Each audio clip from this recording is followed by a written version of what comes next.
Moteur! Allons-y! Moteur!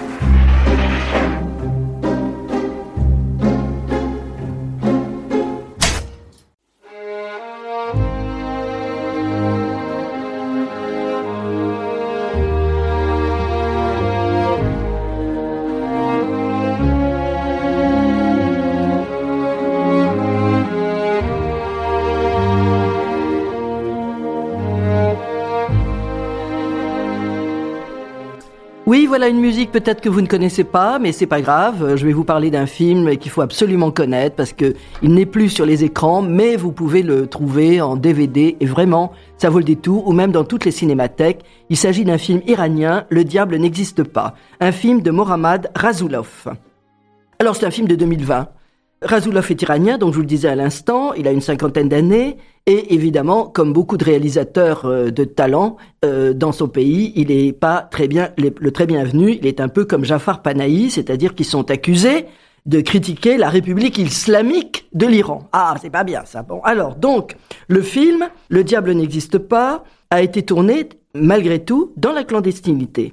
Au fond, ce qui sauve le réalisateur, Mohammad Rasoulov, c'est que ce film a obtenu l'Ours d'Or à Berlin en 2020. Et d'ailleurs, entre parenthèses, un prix qu'il n'a pas pu venir chercher lui-même, parce qu'il était incarcéré. Et aujourd'hui, il n'est pas en tôle, mais enfin, il est dans l'incapacité et dans l'interdiction de sortir de son pays. Alors ce film, Le diable n'existe pas, est construit en 4 histoires qui tournent autour de la peine de mort. 4 histoires qui, pour des raisons pratiques et malicieuses, car il a pu avoir l'autorisation de tourner 4 moyens-métrages, mais on lui donnait pas l'autorisation de tourner un long-métrage. Donc voilà, il a trouvé cette astuce et il s'en est très très bien sorti. Et donc, le réalisateur a filmé 4 histoires, évidemment, qui ont des résonances entre elles et qui constituent, au fond, une vraie histoire. Et ce procédé, d'ailleurs, n'est pas sans rappeler des précédents qu'il a fait pour des mêmes raisons, qui sont toujours construites de cette même façon. Je pensais, dans l'histoire du cinéma, à Paisa. Paisa, c'est un film de Rossellini qui est sorti en 1947, donc vous voyez que c'était il y a fort longtemps, et donc ça racontait 6 moments de guerre qui étaient situés en 43-44. Voilà. Donc cette idée de faire comme un feuilleton, un mini-feuilleton à l'intérieur d'un film, c'est quelque chose qui est rare quand même, malgré tout. Je pense aussi au Décalogue. Le Décalogue de Kieślowski, c'est un réalisateur polonais, et notamment son numéro 5, vous savez, c'est une tueur à point. Donc on était aussi dans la peine de mort. Et puis aussi, je veux dire que ceux qui s'intéressent au cinéma, parlons tout simplement de Griffiths. Griffiths avec son film Intolérance, c'est un film de 1919, c'est un film muet qui soulignait aussi 4 époques d'intolérance. Donc voilà, c'est un procédé intéressant, donc c'est comme ça qu'il faut voir le film de Rasoulov. Alors Rasoulov a décidé de parler de la peine de mort avec une écriture, moi vous savez que c'est ce qui m'intéresse, c'est comment je raconte l'histoire, c'est ça où ça devient intéressant, une écriture de qualité qui accompagne intelligemment ce qu'il raconte.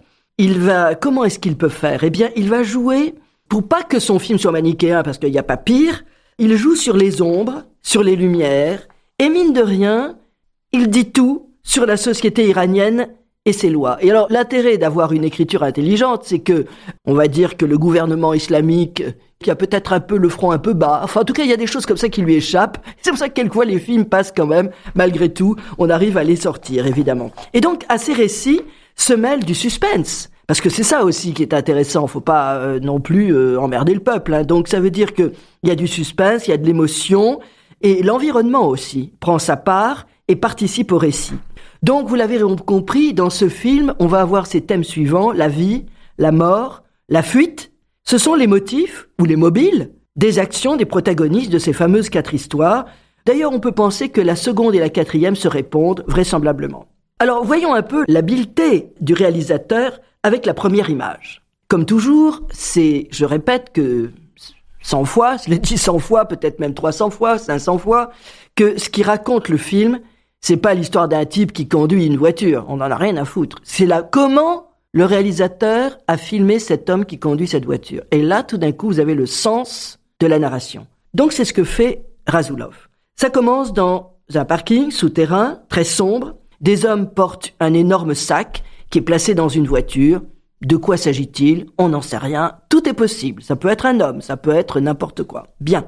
Puis, le personnage principal prend le volant dans sa voiture, et pour sortir, il n'en finit pas de tourner, parce que c'est un parking souterrain, et il faut sortir en tournant dans une spirale. Il passe de zones d'ombre à des zones de lumière, et d'ailleurs, à la sortie, il y a un garde, et qui lui parle de riz. Oui. Il dit, tu as le riz? Oui. Bon. Alors peut-être qu'au fond, c'est ça qu'il transportait, peut-être du riz, on n'en sait rien. Et les images nous font douter. Voilà. Et puis, ce sac, il le sort, quand il arrive chez lui, le traîne jusqu'à son appartement. Et c'est drôle parce que ça nous a mis tout d'un coup le doute. Qu'est-ce qu'il y a dans ce sac? Du riz? C'est pas sûr. Enfin voilà, on n'en sait rien. Et puis on s'aperçoit que tout d'un coup, il y a quelques images qui montrent que cet homme est gentil. Alors on commence à s'adoucir, nous aussi. C'est-à-dire que notamment ses voisins l'appellent à l'aide parce qu'il y a un petit chat qui est perdu. Il va chercher le petit chat, il va sauver le chat. On le voit ensuite dans sa voiture, il va chercher sa femme. Il est dans la ville, il est embouteillé. L'environnement citadin, écoutez, n'a rien à envier à Montpellier, vous voyez, c'est le bordel, quoi, voilà. Et donc, il peut pas se garer, alors on le traite de connard. Enfin, vous voyez, une ambiance qui est comme ça, il ne bronche pas, il est gentil, voilà. Et puis, sa femme arrive, elle a un foulard sur la tête. Mais elle est très en colère. Pourquoi? Parce qu'elle traite l'employé de la banque, elle est allée dans la banque, chercher l'argent de la paye de son mari. Eh bien, le guichetier n'a pas voulu lui donner l'argent parce que, oui, c'est une femme, alors il fallait qu'elle prouve qu'elle était mariée, ceci, cela, etc., etc. Donc, ça veut dire que, tout d'un coup, on sent que la République islamiste a quand même, vis-à-vis des femmes, c'est pas, enfin, ça on le sait, mais c'est la réalité, évidemment. Et donc, il faut qu'elle demande l'autorisation. Et donc, effectivement, le guichetier, il téléphone même au mari pour dire est-ce qu'elle est venue, est-ce que c'est bien votre femme, nanani, nanana. Et ça fait 20 ans que ça dure. Voilà. Bon, voilà. Donc, le couple ensuite va chercher leur fille. Ça, c'est intéressant parce que la petite Zara, on se dit c'est peut-être l'avenir et elle ne mâche pas ses mots parce que d'abord, elle commence à engueuler ses parents parce qu'ils sont en retard. Bon. Mais en même temps, elle mâche pas ses mots, mais je suis pas sûre qu'elle fasse preuve de, comment dire, elle a une certaine autorité pour ne pas dire une autorité certaine. De qui tient-elle? Est-ce que c'est parce qu'elle a l'habitude de voir autour d'elle des choses assez autoritaires? Là, elle a un voile sur la tête, même cette gamine. En revanche, quand ils vont au supermarché, elle a troqué son voile pour un petit bonnet de gamin, j'allais dire normal, excusez-moi. Bon, voilà. Donc, c'est intéressant. On s'aperçoit aussi ensuite, c'est pour ça que c'est très intéressant, parce que cette séquence de présentation du personnage, elle est d'autant plus intéressante qu'on va la retrouver peut-être dans la 4e histoire, et donc on aura eu plein d'éléments qu'il a fallu tout simplement regarder et entendre pour comprendre. Et après, ils vont chez la mère de cet homme, du mal à marcher, qui est une vieille dame, et là, il est formidable aussi, il est formidable, ce type qui trimballait ce sac nuitamment et dans le parking, parce que il passe l'aspirateur, il aide la grand-mère à se laver, c'est une famille exemplaire, il lave les cheveux, il choisit la couleur des cheveux de sa femme. Bon, il a le droit peut-être de choisir, enfin bon, voilà. Mais, pour dormir, cet homme formidable, il prend quand même des médicaments. Et le matin, il se lève très tôt. Alors ça, c'est très intéressant. Tant pis, je vais vous dire exactement ce qu'il en est dans le film parce que je veux que vous compreniez comment le film est réalisé. Donc, on va pas faire du suspense. Il se lève très tôt. Tout est montré, un peu à la façon d'ailleurs de Kiarostami, qui est quand même aussi un maître absolu en matière de cinéma iranien, évidemment. Rassoulov l'admire, ça paraît évident. Et dans sa voiture, donc, ce personnage, il est dans les rues vides, le petit matin, il y a des feux rouges, il s'arrête, le feu passe au vert, il ne passe pas, il reste immobile. Et là, il y a une image super parce qu'en plus, il pleut. Donc, ça veut dire que ces feux rouges et ces feux verts sont dilués dans la brume, la pluie qui tombe. Voilà, tout ça, il y a un côté presque fantastique. C'est un nouveau feu rouge. Et enfin, quand même, après le feu rouge, quand il passe au vert, il avance. Et donc, on le voit ensuite dans un couloir, il marche de dos. Il a pris une douche. C'est marrant parce que là, si vous voulez, il y a un environnement, quand je vous disais que l'environnement est omniprésent, cette pluie dans ce petit matin bleuté, c'est très beau en plus, mais c'est assez froid. Et lui-même, d'ailleurs, avant de partir, il s'était douché. Et le plan est suffisamment long, il est là sous la douche, pour qu'on comprenne que ça a du sens. Il fait tomber cette pluie de douche sur sa nuque. Le fait qu'il soit resté au vert sans démarrer, tout ça nous intéresse parce que le plan d'après, il est dans une petite cellule minuscule. Il y a des petits points rouges, des points lumineux, points rouges, points verts.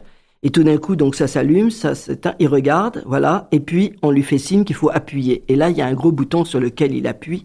Et aussitôt, le plan qui suit, est redoutable. Vous avez tout d'un coup des jambes qui tombent dans le vide, de l'urine qui coule. Ce sont 4 pendus. Et un noir arrive en concluant cette première histoire. C'est-à-dire, voilà donc un personnage dont le rôle est d'appuyer sur le bouton pour pendre pour la mort. Donc, vous l'avez compris, cette première histoire vous met quand même dans le bain, si je puis dire. C'est un choc de ce dernier plan qui, d'un seul coup, nous fait revoir toute la séquence qui prend alors un autre sens beaucoup plus douloureux, beaucoup plus dramatique. Ça veut dire que tout d'un coup, vous faites comme un flashback vous-même pour revoir tout ça, parce qu'on s'interrogeait sur les actions de cet homme. Et voilà. Et il faut savoir qu'en Iran, en plus, la peine capitale, l'exécution capitale est énorme. Ce serait le 2e pays après la Chine à pratiquer cela. C'est la loi coranique. Donc, alors effectivement, il y a des familles qui peuvent demander à être graciées, mais alors ça coûte un pognon maximum, quoi. Voilà donc ce qui est quasiment impossible. Et donc, vous l'avez compris, c'est un film qui vous met dans un espèce d'état très intéressant et qui dit tout sur la société, qui dit tout. Voilà, vous voyez, comme quoi ceux qui s'intéressent au cinéma et qui veulent faire des courts-métrages, voilà, là vous avez un court-métrage qui était patent, hein, voilà. Et donc la deuxième histoire, parce qu'à chaque histoire il y a un titre, eh bien la deuxième histoire, c'était « Elle m'a dit, tu peux le faire, tu peux le faire ». Et là aussi, suspense. On comprendra que la suggestion ne correspond pas à ce que l'on pouvait croire. C'est-à-dire qu'au démarrage, on est parti dans des idées, nous voyons des choses, et en réalité, il faut jamais juger trop vite, quoi. En effet, nous avons un personnage qui va faire son service militaire, il a l'ordre d'enlever le tabouret pour que le prévenu soit pendu. Voilà ce qu'on demande aux gens qui font leur service militaire. Le grand problème de ces gens en Iran, si vous faites pas votre service militaire, vous perdez tout. C'est-à-dire, si vous n'avez pas fait votre service militaire, vous n'avez pas le droit, vous pouvez plus passer de permis de conduire, vous pouvez plus avoir de visa, de passeport, enfin que dalle, quoi. C'est-à-dire vous n'existez pas.